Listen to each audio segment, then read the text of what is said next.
Good morning, students. So, today we will resume our fifth chapter of history, that is the different ways of life.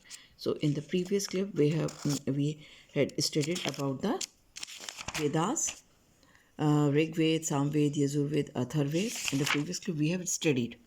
Okay तो अब हम इसमें पढ़ेंगे life of the people in the Rigvedic age. तो हम previous clips में इसके politics, society, position of women पढ़ चुके थे। आज हम पढ़ेंगे इसका कि उस टाइम पे लोग जो है क्या क्या चीज़ और किस तरीके से खाते थे। तो वीट, बार्ले, मेज, fruits, vegetable form the main food items of Rigvedic India. कि इस टाइम पे लोग जो है ये वीट, बार्ले, मेज वगैरह खाते थे। And grains were turn into the floor, जो अनाज होता था उसको भाई फ्लोर में टर्न किया जाता आटे में, and mixed with the milk और बटर एंड ईटन। तो मीट, तो एक तरह से आपको बताया कि ये सारी मोटा मतलब अनाज खाते थे, लेकिन क्या इसके साथ साथ मीट भी खाते थे। ऐसा नहीं है कि मीट वो लोग नहीं खाते थे। Soma and sura were the popular intoxic drinks consume during the Rigvedic age. अब आप ये देखो कि मतलब सोम एंड सुरा, अगर हम आज के टाइम में बोलो तो these are the alcoholic drinks, ठीक है ना।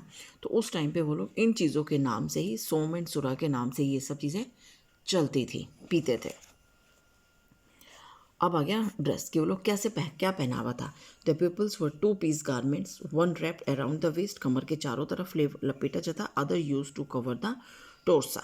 तो पीपल्स पैर की तरफ, तो people also wore the jewellery. उस टाइम पे लोग जो है मतलब ज्वेलरी भी पहनते थे। अब अम्यूजमेंट, भाई लोगों को एंटरटेनमेंट तो चाहिए।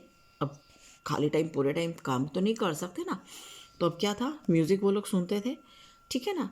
और चैरिट रेसिंग थी कि रथों की दौड़ भी होती थी, और गैम्बलिंग भी होता था, जुआ भी वो लोग खेलते थे, ठीक है। अब आगे हमारा इसमें रिलीजन। तो people worship forces of nature. तो उस टाइम पे अब आप ये देखो कि मतलब जो हमारी, हम लोगों ने स्टार्टिंग में पढ़ा था कि ठीक है, वरुण, मतलब आकाश, पृथ्वी, इन सब चीज़ों को वो एक देवता के रूप में मानते थे। तो जो ये नेचर के फोर्सेस हैं भाई, आकाश हो गया है, पेड़ पौधे हो गए हैं, तो ये इन सब चीज़ों की लोग पूजा करते थे। तो ठीक है, they believe that the celestial bodies were gods and worship them for the human welfare. तो जितनी ये सेलेस्टियल बॉडीज है जो हमने उसमें पढ़ा था, अब मैं कोई सेलेस्टियल बॉडीज आपसे यहाँ डिस्कस नहीं करूँगी, ठीक है। तो इन सब चीज़ों को ये एक भगवान का प्रतीक मानते थे, ठीक है, और इनकी पूजा करते थे। They worship the sun, sun is also celestial bodies, sky, dawn, wind, fire, तो इन सबको ये भगवान का रूप देते थे कि अग्नि भी एक भगवान है, वर्षा भी एक भगवान है, ठीक है। Indra the God of rain, ठीक है, कि इंद्र को नाम दे दिया वर्षा का भगवान, ठीक है। Was the most important Rigvedic Veda. अगर हम पूछे which was the most important god of Vedic period, तो आप लोग इंद्रा बोलोगे, ठीक है। Some of the prominent other gods and the goddess of the Rigvedic periods, ठीक है। तो इंद्र तो मेन गॉड आ गया, लेकिन इसके अलावा सूर्य भगवान को भी सन गॉड आ गया है, अग्नि फायर उनका नाम दे दिया गया था, ठीक है ना। इंद्र जैसे वर्षा का देवता, सूर्य मने सूरज, और अग्नि मतलब फायरवुड का नाम दिया, और वरुणा वाटर गॉड, ठीक है। और पृथ्वी जो हो गई earth god, and Usha the morning goddess. तो इस तरीके से इन्होंने अपने सारे जो फोर्सेस थे ये नेचर के, इन सबको एक नाम दिया था और उनकी पूजा करते थे।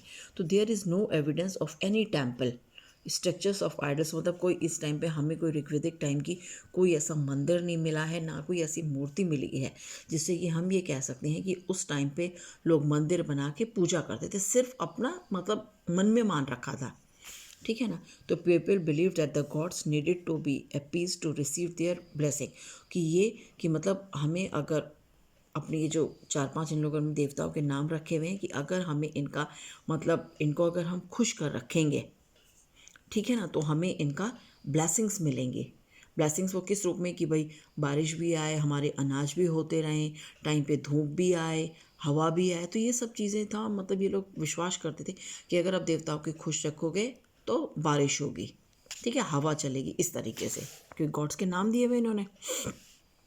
तो ड्यूरिंग द ऋग्वेदिक तो hymns were sung in the praise of gods, ठीक है ना, जो भजन वगैरह गाए जाते थे वो गॉड की प्रेज करते थे, प्रशंसा करते थे। और offering were made in the form of milk, और उनको चढ़ावा चढ़ाया जाता था, जैसे कि आज आप मंदिर में जाके चढ़ाते हो, जैसे milk, ghee, cattle and the animal sacrifices. तो उस टाइम पे देखो कि बलि भी जाती थी अपने देवताओं को खुश करने के लिए, जैसे आज भी कई जैसे धर्म, एक दो हैं, अब मैं धर्म का नाम नहीं लूँगी, लेकिन आज भी जो है वो जानवरों की बलि दी जाती है, तो वो उस टाइम पे भी ऐसे सेक्रीफाइस करते थे।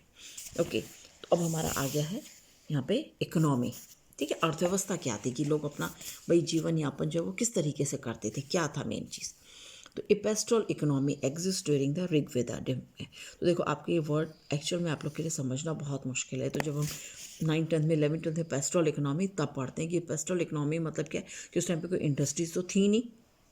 ठीक है ना, आप इसे पेस्टर से समझ लो कि चरावे, या इस तरीके से आप समझ लो। ठीक है, कि मतलब जो आपके खेत हैं उनसे जो अनाज पैदा हो रहा है, या जो आपने एनिमल्स को डोमेस्टिकेट किया हुआ है, तो उस हिसाब से हमारी इकोनॉमी, हमारी अर्थव्यवस्था जो है वो चल रही है।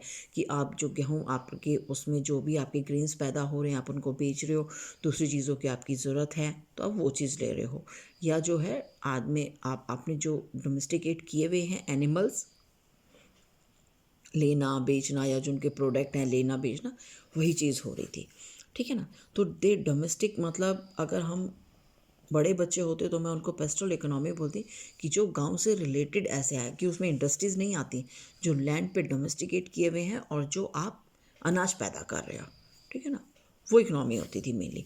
तो they domesticated animals such as cow goat sheep, ये पालते थे बफेलो शीप और गोट्स काउ को। The cow was the important source of wealth. ठीक है ना, धन का प्रमुख, क्योंकि देखो काऊ का आप दूध भी पीते हो और उसके अदर प्रोडक्ट्स भी बनाते हैं। ठीक है, अगर सरप्लस हुआ तो भाई आप बेच भी देते हो, तो काऊ को जो है एक वेल्थ का एक मीडियम माना जाता था। ठीक है, और also consider as a sacred animals, कि इसको पूजनीय ही माना जाता है। आज भी बोलते हैं कि गाय को रोटी निकाली जाती है। हमारे हिंदू धर्म में तो बोला जाता है कि 34 करोड़ देवी देवता निवास करते हैं, आपको हर एक देवता को खुश करने की ज़रूरत नहीं, आप गाय की ही पूजा कीजिए, गाय को ही खिलाइए, तो भगवान खुश हो जाएंगे। ठीक है, तो agriculture was also practice during the Rigvedic age. तो there is a mention of wooden plough cultivated fields, तो उस टाइम पे ये लकड़ी के हल मिलते थे।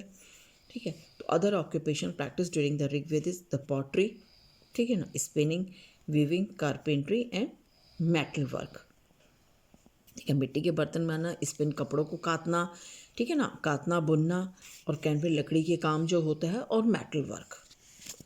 अब हमारा आ गया इसमें life of people in the later Vedic. अभी हम ये वैदिक पीरियड में पढ़ रहे हैं। वैदिक पीरियड इट मीन्स कि जब ऋग्वेद लिखा गया था, और लेटर वैदिक पीरियड्स जो हमारे 3 थे, सामवेद, यजुर्वेद, अर्थवेद। ठीक है ना, तो उस टाइम की सोसाइटी हमारी कैसी थी। ठीक है ना, आप इसमें कन्फ्यूज मत होना। As the transition from the Rigvedic period to the later Vedic periods took place, तो हम इसमें इस पीरियड में आए हैं। तो numerous changes are witness in this society, तो कई सारे चेंजेस हमें देखने को मिलते हैं। वो चेंजेस हर स्पेयर में थे लाइफ के, जैसे सोसाइटी में भी चेंज था कि ऋग्वेदिक सोसाइटी और लेटर वैदिक सोसाइटी एक जैसी नहीं थी, इकोनॉमी में भी डिफरेंस था, और जो पॉलिटिकल लाइफ थी वो भी डिफरेंस था। The information for the Vedic from this periods come from the Samaveda, Yajurveda and the Atharvaveda. तो जिस टाइप से कि अगर हमें अर्ली वैदिक पीरियड की लाइफ को अगर समझना है तो ऋग्वेदिक में लिखा हुआ है, और अगर हमें लेटर वैदिक पीरियड्स की नॉलेज लेनी है तो वो हमारे सामवेद, यजुर्वेद और अर्थवेदा में मिलेगी। Other texts that come during the periods of the Brahmanas, Upanishad और आर्यकस, जिनके बारे में हमने पढ़ा था।